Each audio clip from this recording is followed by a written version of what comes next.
Okay, so I'm Carla Pretoriusshares. I'm an industrial psychologist, a mom of two twin boys. I'm also a twin myself, and you will be able to hear my personal life stories and how my life story encouraged me to help other people. And I'm giving you some tools and techniques, what you can use, how you can access that on this amazing program. So I'm really looking forward to seeing you in our show.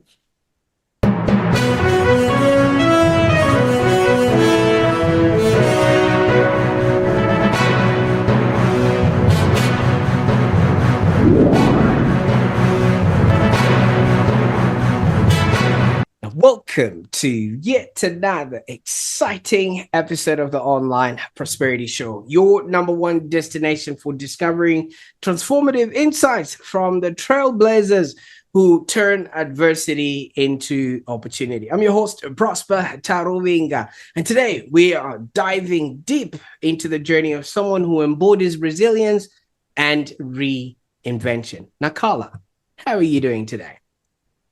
I am well. Well, my father had a stroke on Friday, so he's currently in hospital. So that was a hectic weekend, but otherwise I'm doing great. Voice is a bit gone with a lot of team sessions that I've hosted over the last 2 weeks. But yeah, I mean, we're alive. My dad's alive, so life is great. Absolutely. It's good to hear that good news, because these days, when somebody goes into some sort of hospital beat, it's one of those. And prayers for him. Hopefully things turn out well. And that's the voice. I'm hoping you're going to be able to have some left over for us to, go through this podcast today. Hopefully, we'll be able to hear, your journey, your life story, and everything else that comes along with it. Awesome. Absolutely. Now, for those that are watching right now, let's get into this show before Carla completely loses her voice. Obviously, because she's a registered independent industrial psychologist, a Gallup certified strength coach, and also the co-founder of MyMindset. With over 19 years of experience, she's actually helped individuals and organizations across the globe, from South Africa to New Zealand, unlock their potential and thrive. Even though she did fly over Australia while she was doing her stint, now we are experiencing her on the Online Prosperity Show here. So it's quite exciting every time I speak to somebody from Africa and realize, wait a minute, they've been at it for quite a while and they've been doing all of these things. It just really gives hope to know that they are coaches that are going to coach the future generations to be, do, and have a happier existence. But here's a fun tidbit. Now, Carla is actually a twin who has also given birth to twin boys.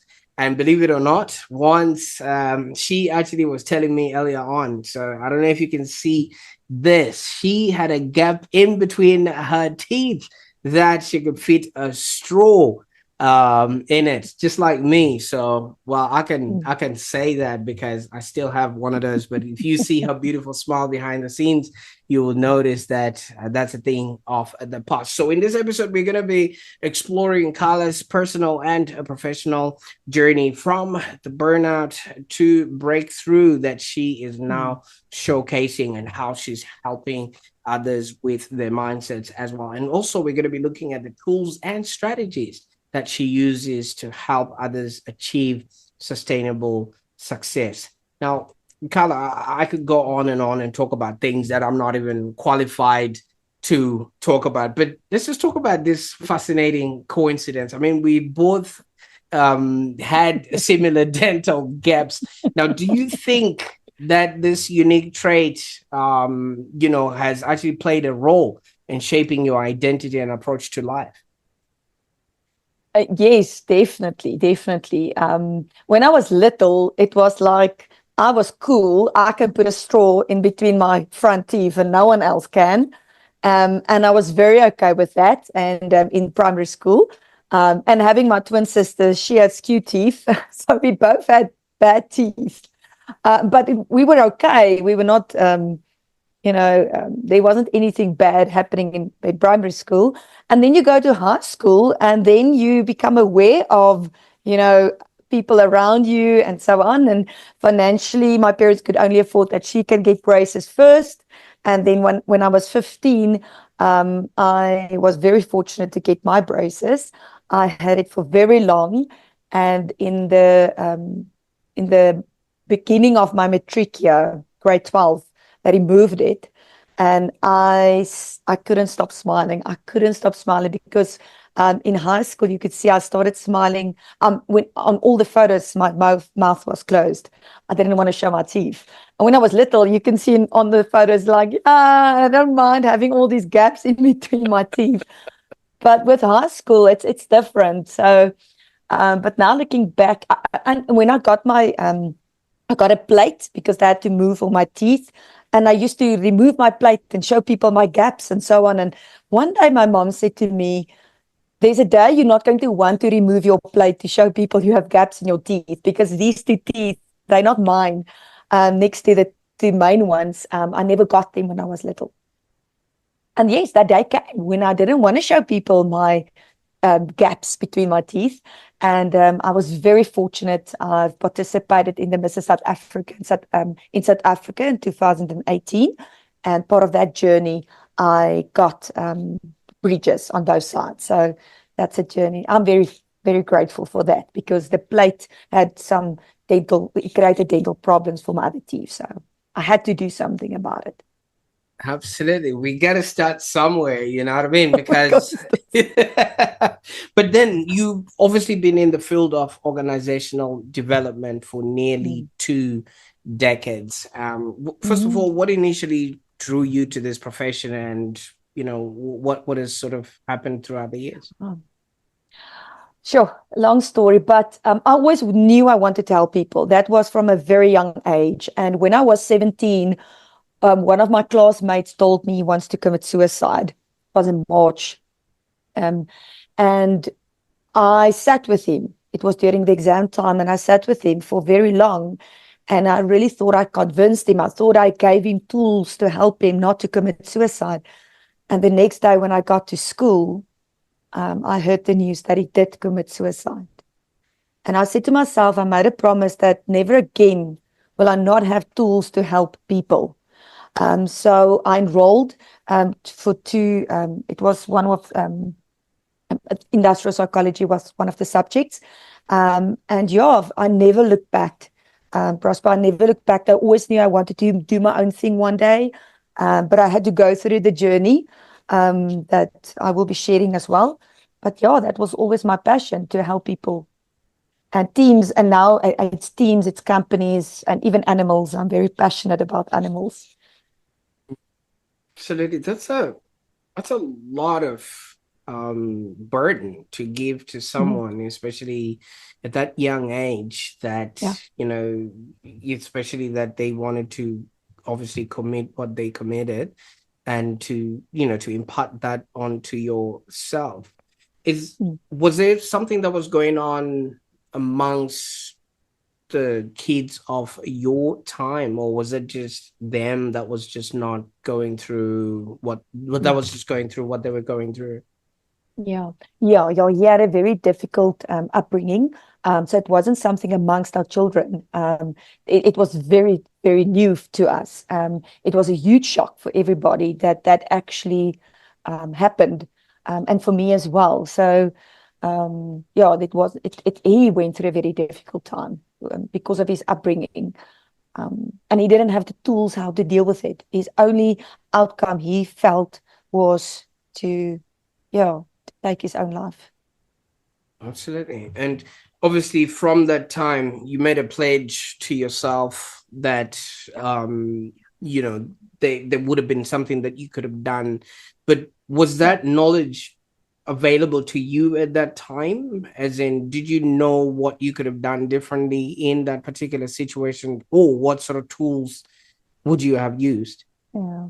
No, not at all. I've just used what I thought was okay. I mean, I did what I could. And when I saw a psychologist years after that, she said to me, well, you helped them prepared. She said it's called death preparation. In Afrikaans, it's a different, it's different wording. But she said you were there for him. I mean, he told you that. She said the fact that he told you, he trusted that you will keep it. I mean, I didn't know he will commit suicide, not at all.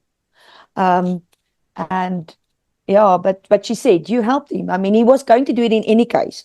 When I shared with her all the details, she said, well, it sounds like he was going to do it in any case. He prepared for it. We got to know that he actually asked someone else what is the best way to commit suicide.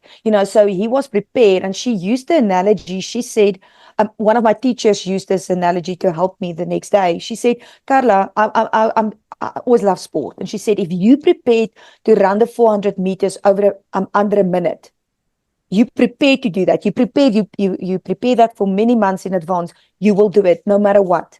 And he prepared for that. I was just there because he locked himself in the boys' bathroom, and they called me and they said, please come and help. And I will, if you know me, I go in and I want to help. And he ended up sharing with me. And I always ask myself, why was I there at that particular time? But now I know. It happens for a reason. We don't know why. Yeah.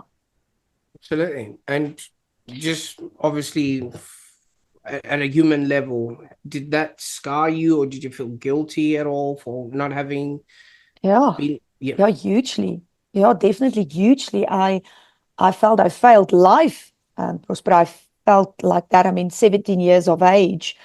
I actually became very hard when people came to me with their stories. I was a bit of a robot. I remember when I shared my story at a church camp, a student camp, the one guy came to me and said, there's the human inside of you, because you operated like this machine. And now we know why. I was very, I say God blessed me with another person when I was in my third or fourth year in varsity. Someone said she wants to talk to me. Now, when I study hard. No one can bother me. It was during the exams, and she just said, listen, I really need to talk to someone. And for some reason, I felt, hey, I need to create that space for her, just a space. We sat in the garden where I used to live as a student, and she just talked. I just listened, Prosper. I didn't say anything to her. And it was the Friday, the Thursday, and the Sunday evening, she said to me, she just want to tell me something. And I said, yes. She said, I wanted to commit suicide. But I said to God, if I'm going to pick up the phone and the first person I phone is not available for me, that's a sign and no one cares for me. But if I pick up the phone and that person is available for me, I should not commit suicide. And for some reason, she decided to phone me first. So yeah, it's a bit of a, but now, Carla, you did mention that your teacher stipulated that if somebody's going to run a 400-meter race, they will prepare for it and they will do it and follow through with it. Okay. In this instance, do you know why, if somebody's going to do something, they resort to calling you or reaching out to somebody like yourself? Did you prepare, or did you show signs that you could be the one person that they can rely on? Because this is a life and death conversation and phone call, and it relied on you being there and available to pick up. Thank you. Sure, no one has asked me that question before. I think with my classmate, he always sat in the corner very quiet, very quiet. And now that I know my own Clifton strengths, one of my top 10 strengths is included. I can pick up when someone feels excluded. And when I saw him in class, I'm like, okay, he's there, he's always just quiet. He doesn't talk to anybody. I started just, hey, how are you? Just asking him, how are you? And he just, oh, I'm fine. And I'm not, okay. I think the boys who called me, they know I don't stand back. If there was a bully, I'm short. you can't see it now, but I'm not very tall. And when there was a bully bullying someone, I will step in. I stepped in and I was like, hey, you cannot bully this person. So I think the boys called me. I was also on the leadership group there. Um, but I think they knew I will go into the bathroom and I will get him out. So yeah, I think that him talking to me, maybe because he felt I reached out to him. I don't know. With the friend in varsity, yeah, I think because we were friends, she also had other friends. I'm not sure why she found me first, honestly, Prosper. I have to reflect on that. And fantastic. So obviously one of the things that you realized pretty much after this was you needed tools. What did you then do to obtain these tools, or where did you go? Yeah. Yeah, my commitment was I want to study something to understand humanity, to understand human beings. And the best one for me was industrial psychology. I wanted to study psychology, but my dad said I get too involved. So he does not want me to necessarily do that. I wanted to become a vet. When I was a little girl, vet was it. And then my dad said, yes, and if you have to put down your first animal, how are you going to feel? So I've stopped that idea. Um, and then I wanted to study psychology, and then my dad advised me, just be careful, because it is a very, it's a very heavy course. And then I studied industrial psychology. So you focus on the work, the work environment and people, and see how you can bring people and work together so that they can work better together. And that for me was a win-win because I love the business side of things as well. I do a lot of business consulting in companies while I work with the people consulting side. Absolutely. And obviously your love for helping other people and seeing resolve was now put at a large scale, because if you're influencing workplaces, that means so many people are being impacted by the work that you were doing. Could you just maybe walk us through some of the types of things that your day would look like? Yeah, typically. So I consulted and then I worked for a corporate company. There I averaged 12 to 14 hours a day. And that then had a bad impact on me later on. I worked incredibly long hours. And my passion led that to happen. And then I was on burnout. In 2012, I had burnout. My body just one day told me, sorry, you cannot continue. And I had to make a drastic decision. And honestly, Prosper, looking back, I had a bit of that hero syndrome, the rescuer, that drama triangle. You want to rescue the victim, and you want to rescue the victim. And then what do you become? You become the victim. And later on, you become irritated and you become the villain. So that's a tool I give weekly to people. Weekly, when I engage with people, when I do team coaching, personal coaching, I share with people the drama triangle, because a lot of people get stuck in this because we have that need to be seen, that need to want to be the hero. And so that happened. But yeah, I saw a lot of people, worked with a lot of teams, engaged with a lot of people. That was my work day. I then left the company where my burnout started, moved to another company. They've approached me, worked exactly the same hours. I thought it was the company creating this environment. But it was me. So going to another company, still had my burnout, learned that burnout takes 3 to 5 years, depending on the severity, to really overcome. So in 2013, I still had a very bad space. I was still in a very bad space. My marriage also took some hits there. But you go on and on and on, and you're active, you play action hockey, you cycle, you jog, all of those stuff, and you don't attend to what you need to prosper. And that's what happens to a lot of people. You know something is not okay, but you're headstrong. You headstrong, and you just want to go and go and go. And in 2014, I went, I was undergoing intense coaching weekly, every Monday evening, almost 2 hours coaching. And there a lot of stuff came out. And I realized I really, really need to do something different now.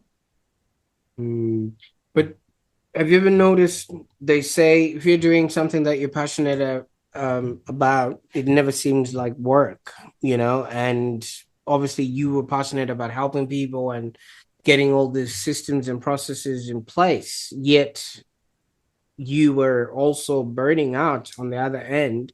Mm. It's a case of who's going to feed the chef here, because you're busy feeding everyone else, but nobody was making a meal for you. Now, so many people, like you said, go through some of these things, and fish don't see the water that they swim in.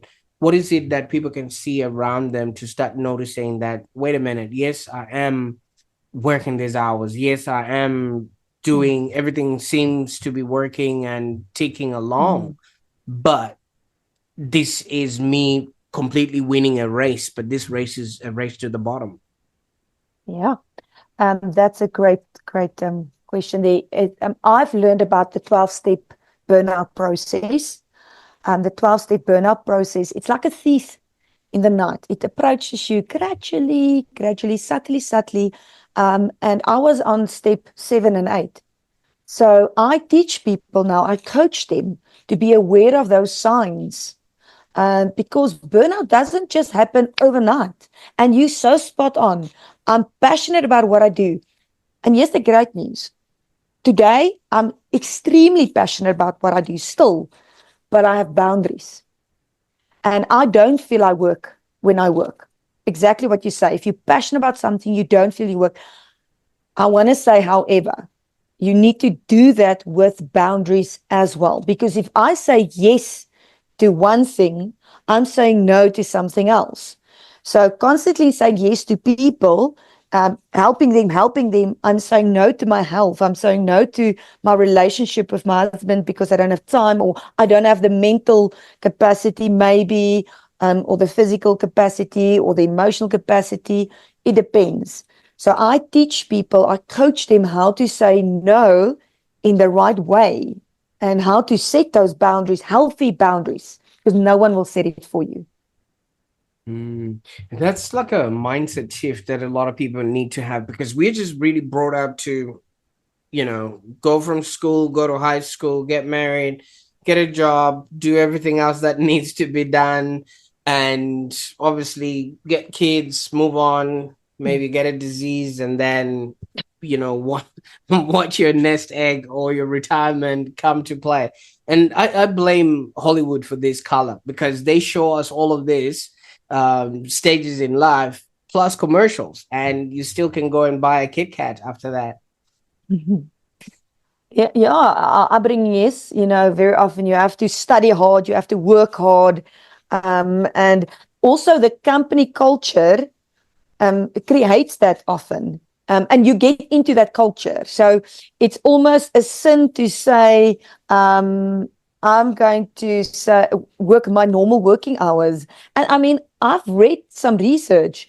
If your brain thinks that you have 14 hours to work, your productivity is not that high. But if your brain knows I only have 8 to 9 hours a day, your productivity is higher. And that I also coach on. I say to a manager, okay, do you want to create a culture of 12 hours where productivity is low? Or do you want to create an 8 hour and people they know they only have to fit it into those 8 hours? Um, and it works its magic. So yes, we are molded in thinking in a specific way, and you're spot on. It's a mind shift, but there's something else. There's something else that's deep down, and that's our level of contentment, being okay with who we are, Prosper. When my younger years, I was passionate about what I do, but I was not content with myself yet. I coach on that. I coach a lot. I coach a lot of executives to help them to become content with themselves. I have a coaching framework that I've designed, where it starts with with your mindset. First, you establish your goal, and I can send that to you. The framework, I don't mind sharing that.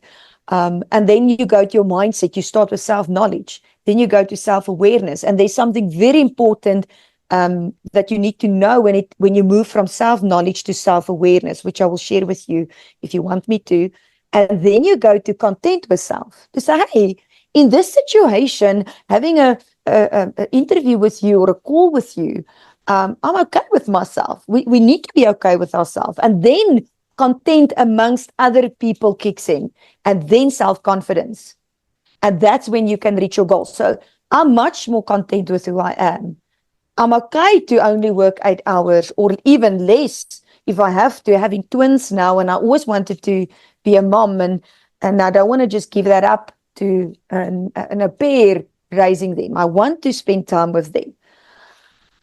So yeah, that for me is a mindset change, but it's also learning how to be content with yourself. And I've walked that journey, and that's why I am able to help other people to become content with themselves, I think.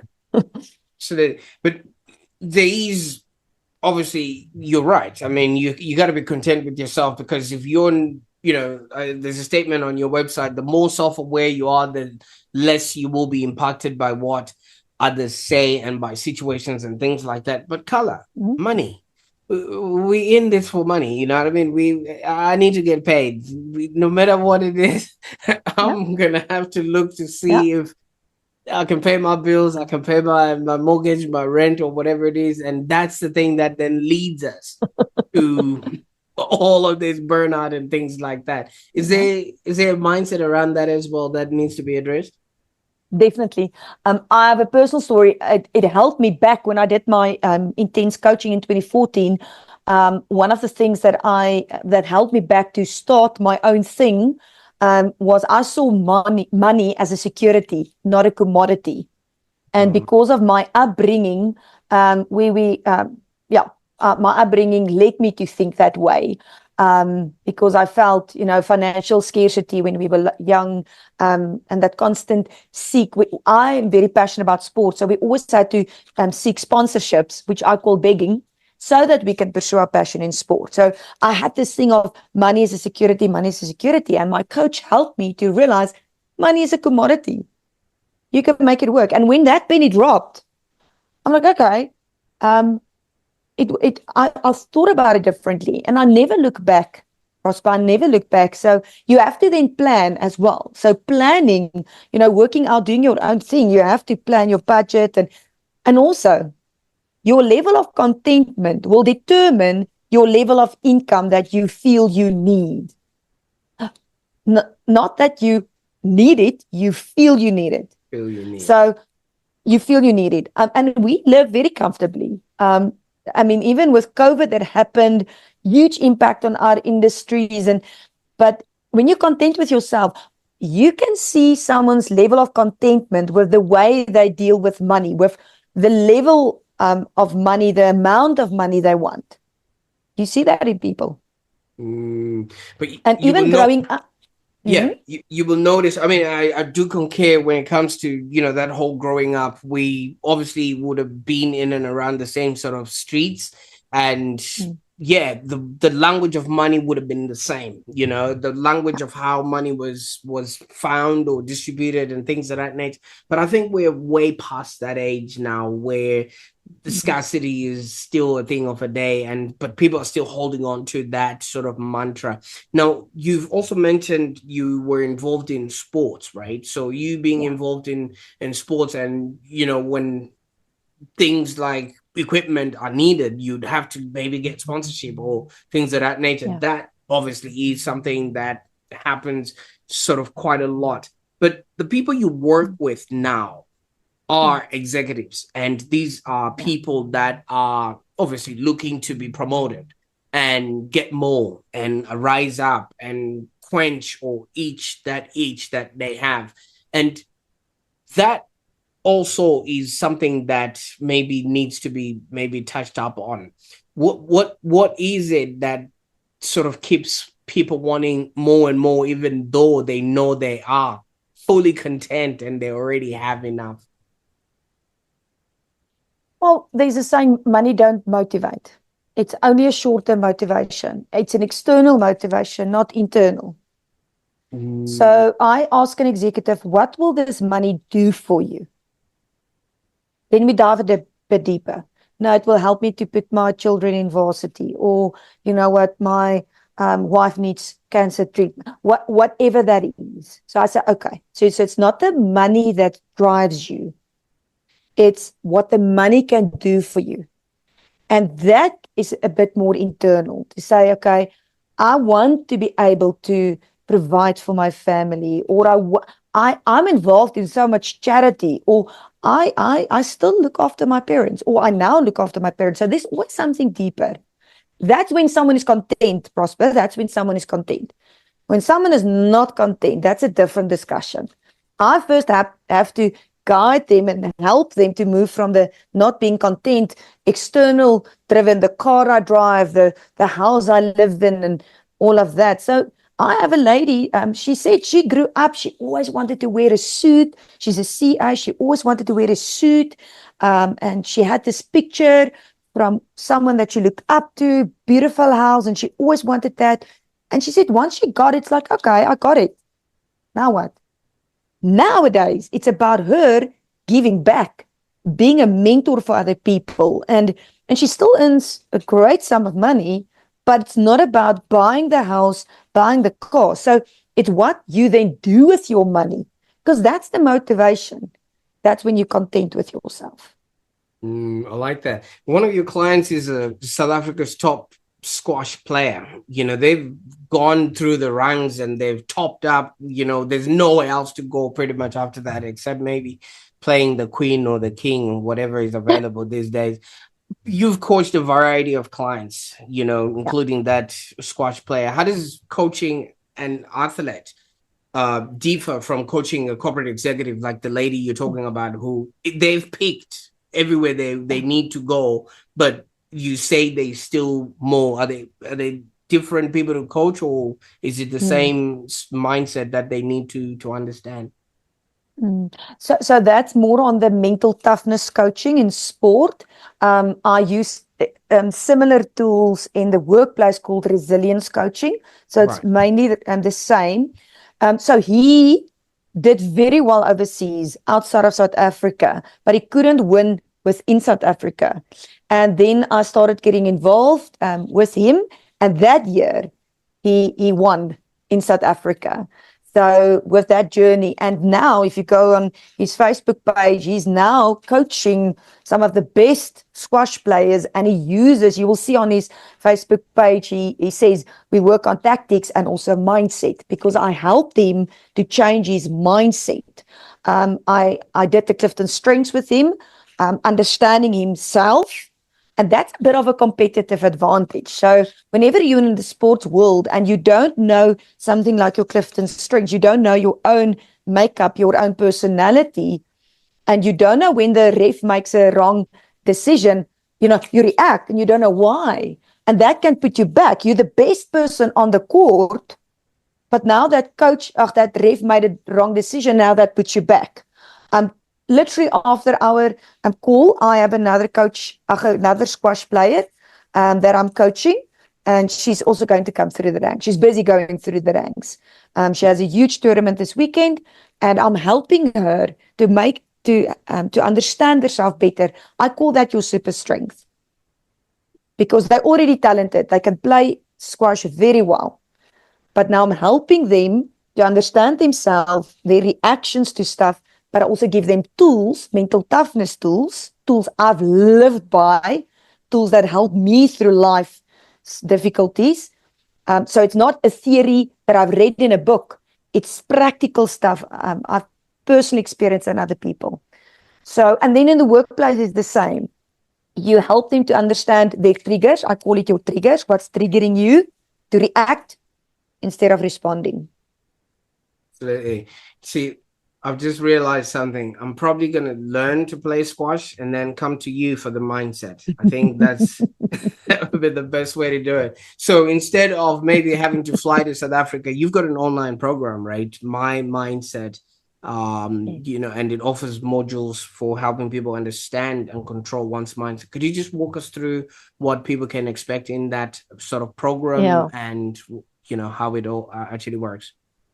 Yeah, no, definitely. And just on your point, I never flew to New Zealand. It was all virtual. Oh, It started with COVID, so everything was virtual. My furthest I went was England in 2013, visiting my sister-in-law and them. But I coach a lot of people overseas virtually, which is awesome. COVID really changed that dynamic. So coming back to my mindset is you subscribe. We've made it so much cheaper for people. We used to have it in different modules. You had to pay for all, the different modules, module 1, 2, 3, and 5. We've now put it in one bundle for you to get access to all 5 modules. And it starts with your own coaching journey. So I introduce you to coaching. Everything is with videos. So there's a human on the other side that you see. I talk to you, and I take you through the process of coaching, what you need to be aware of, your mindset, your goals document that you need to have, write it down. I give some examples there. And then module 4 is packed with tools and techniques, And Prosper, this was actually a senior manager at the company I used to work that approached me when he left the company. He said to me, you have something here. He says, every day you share the same tools with people. Why not have it on a system that people can access those tools? More people can. And that's my passion. It fitted in with my passion to help so many people. So module 4 is then packed with tools and techniques, the CPR and the IBI and a lot of tools that I give. I love using acronyms because we remember acronyms. And then module 5 brings it all together so that you can continue on this journey. And if you have a need for human interaction, you send us an inquiry and we then engage with you, especially people that wanting to do the Clifton Strings and get their feedback. But yeah, that program is online. You do it in the comfort of your own home. You have access to that program for 6 months.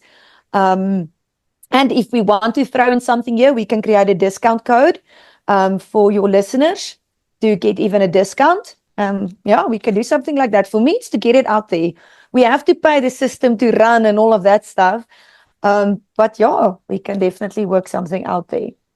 absolutely. And I appreciate that. And thank you so much for offering that. We'll definitely take you up on that offer there. Now, you obviously did mention that, all of this is being done remotely or online and things of that nature. I mean, you've worked with diverse clients in, countries like the Netherlands, and I did mention New Zealand earlier on, Kenya, and all across the world. Don't cultural differences impact your coaching approach? Especially when it comes to, people, you're meeting somebody for the very first time and they probably have their own culture, language, way of being, and they drive on different sides of the road, if you ask me, in some countries. Yes, but I can tell you, I coached a guy from, I think it was Portugal. He worked in Zanzibar. So I call them an international. So he's from a different culture, different country, working in a different country, different culture. And I taught him my tools that I know.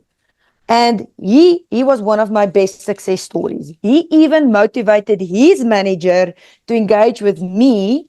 He helped his manager that he reported to change his behavior by applying those tools. And I think that speaks for itself. In South Africa, we're very privileged, Prosper. In South Africa, we have so many different cultures in any case. And I've coached, I think across all the cultures in South Africa, and they apply the tools with great success. So I can only share with you my experience. Share with you my experience, and it works. And even the Clifton Strings, it's across the world. 35 million people around the world have completed the Clifton Strings. And that's why I use the Clifton Strings as your self-assessment tool to understand yourself. I'm also an Avenger affiliate. That's also something that has been used across the world. where they work a lot on your mindset, working from an inward mindset to an outward mindset. You see, half of the things, especially with psychology, most people would lie on a couch and then they start telling their problems and things like that. Does that create or present a challenge when you are doing this online, especially during online programs, because somebody has to maybe self-regulate, self-pace, and there's not that, because obviously talking to you, I can feel the energy and the the motivation. I'm moving right now. I could sign up to anything. Yeah. Yeah, I think that's quite important to know. So you get clinical psychologists, I always show it like this, that goes to the counseling, the trauma and all of that. As industrial psychologists and coaches, we work with you're okay and you want to grow, you want to move forward. With clinical psychologists, they work with the trauma and things like that. However, I am trained to touch on that side. So I have a situation now, again, I mean, I've had multiple ones where someone shared something with me and I said, okay, wait, we need to go to and look at your family of origin. What happened in your family of origin? I call it that is like prison balls holding you back. Let's go and just see what's going on there so that we can move forward. We're not going to stay there. Let's just go. And then I use myself as an example where I say, I've been embarrassed so many times in life. I can give you multiple examples. Okay. And I say to them, so that those incidents, when something happens today in my adult world, my childlike brain then activates and then I act childish. So when we go to this family of origin and we pick up this trauma, then I say, okay, you need to see a clinical psychologist. You need to first deal with that trauma that was lying there unconsciously. And once you've dealt with that, we can move forward. But with COVID, hard lockdown, there was not enough psychologists. And what they said in us as industrial psychologists, we need to just contain the trauma. And that's what I can do. So I can help you. I can contain the trauma, even virtually with this one client, more than one, but he had his family of origin issues.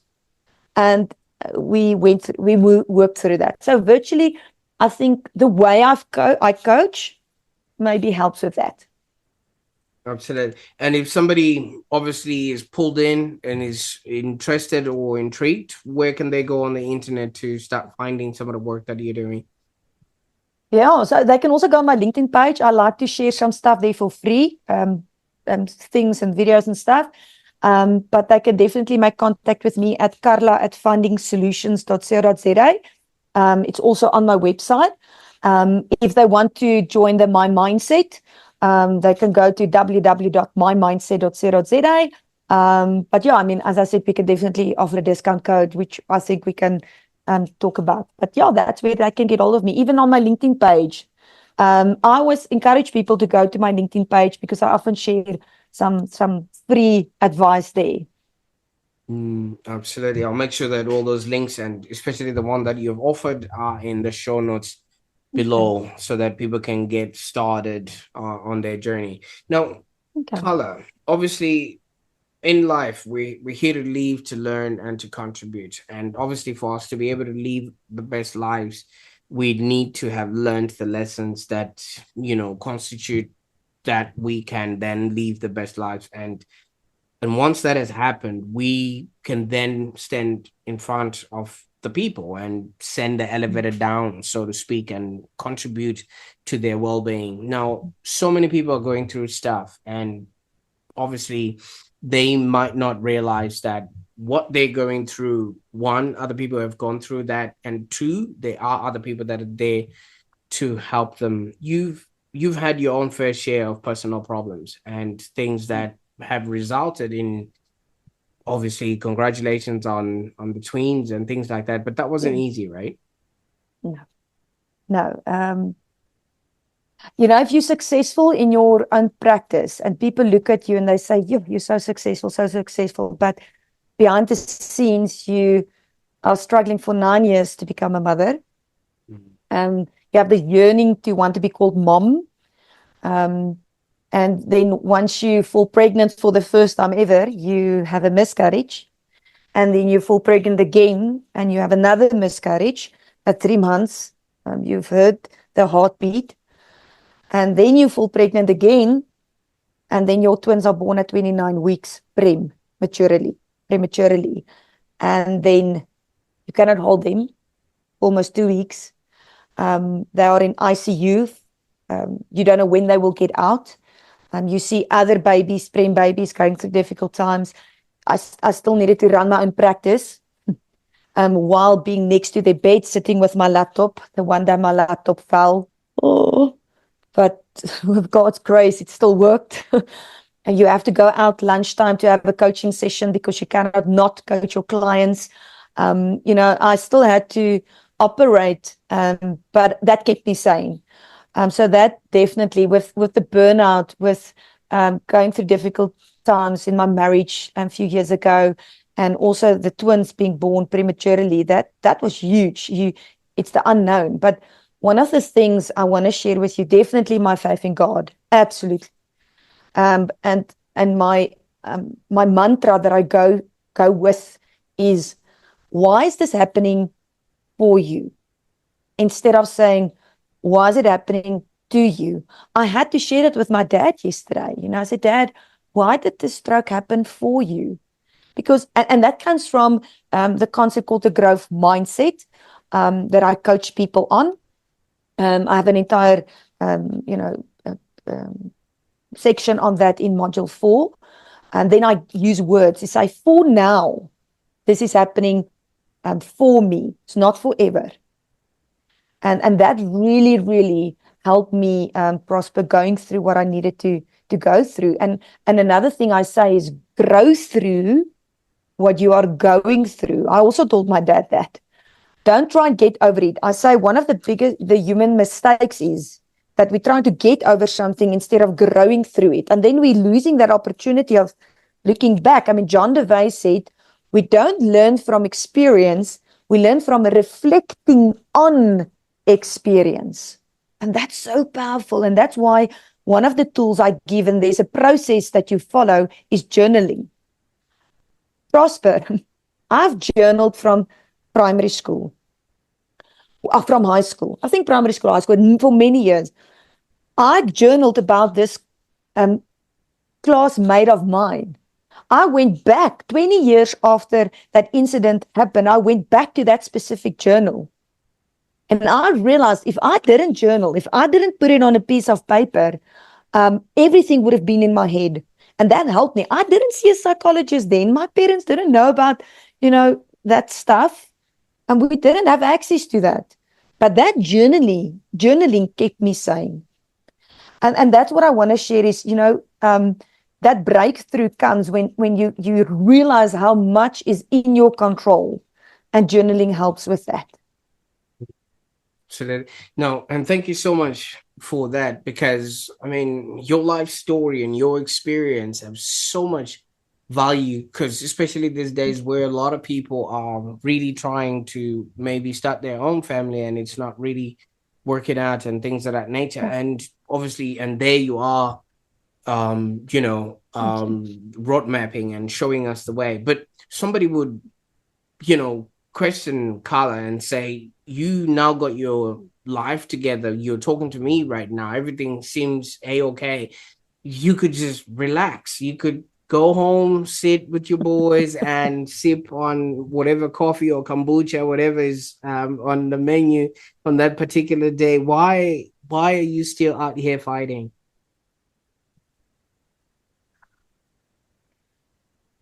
Because nothing is in vain. Nothing should be in vain. There's another saying, your misery should become your ministry. And I firmly believe that, whatever you went through, you have a story to tell. And Prosper, you have a story to tell, and people can learn from that story. And I will not stop. I think, life happens. Here's my dad, healthy. Prosper, they don't, but he's not on medication. He's only on chronic eye drops medication. He's on no medication. He's 73 and suddenly got a stroke on Friday. So life happens. And if you are not prepared with tools in life, whenever that happens, it's going to hit you hard. And I want to give those tools. My heart is just give it. Um, yes, we have to put bread on the table, and you want to enjoy a nice cup of red cappuccino as well. That's my go-to drink. Love it. So you still have to do that. But once you do that with contentment, and you do it with not thinking about the money all the time, life changes for you. It does. And I was there. You know, I wanted to climb that corporate ladder. I remember my cousin saying to me when I left corporate, he said, "What, you? You always start from the bottom and you take your way. You stop in corporate. Why? You've encouraged me to climb the ladder and now you've stopped." And I was like, okay, whoa. I needed to but once you become content, you're okay. I still work with executives, but I don't have to climb that corporate ladder necessarily. And yes, it is for some people. I have a close friend. It is for that person, but it's not for me. And I want to help you. I want to help you. I want to help you, whoever that is. You sounded like Oprah there for a second. You gotta help. You gotta help. I wish I can give no. No. Oh, yeah. Fantastic. You are so smart. You are so sharp and smart.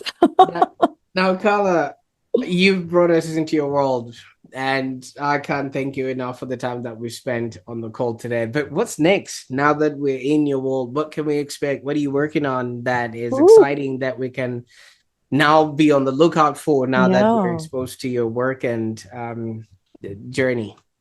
Definitely. Thank you. So I am busy working on a podcast series because I have so many success stories to share about people. I'm busy with that. And then I have 2 books that I'm busy writing. That's in the process. And it's part of my life story that I am busy doing, and I need to finish them. I know I need to.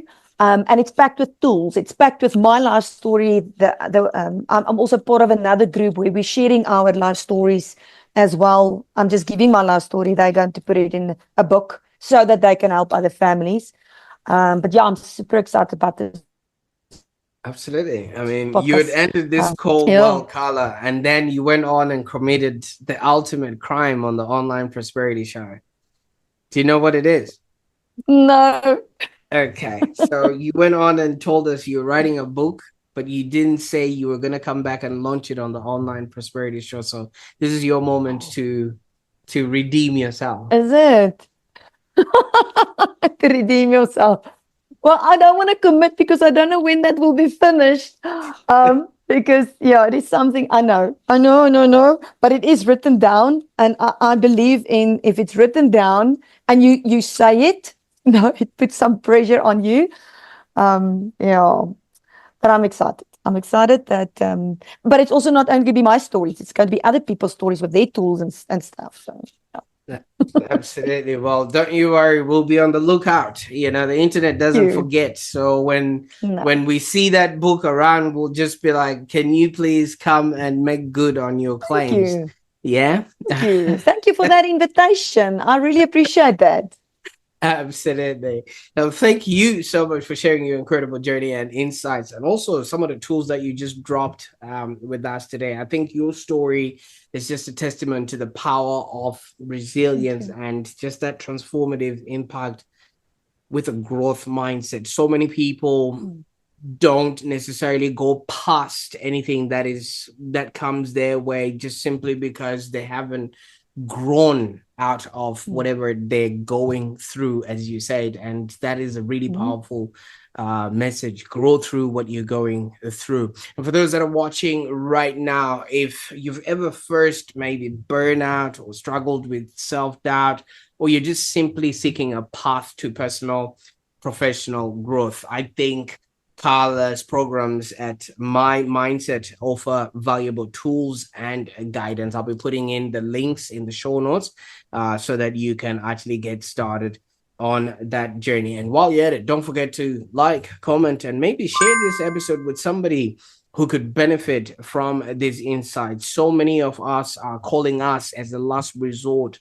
They might not tell you that the reason they rang you was just to see if people cared. So you want to make sure that just in case you hear on the other end of the line something that you were not expecting, share this video with them. They might actually learn a thing or two, or the tools that Carla is sharing. And stay tuned for our next episode. From what I hear, ooh, we're going to be exploring ideas to help you lead a happier and more fulfilling life. Until next time, keep striving for prosperity in all areas of your life.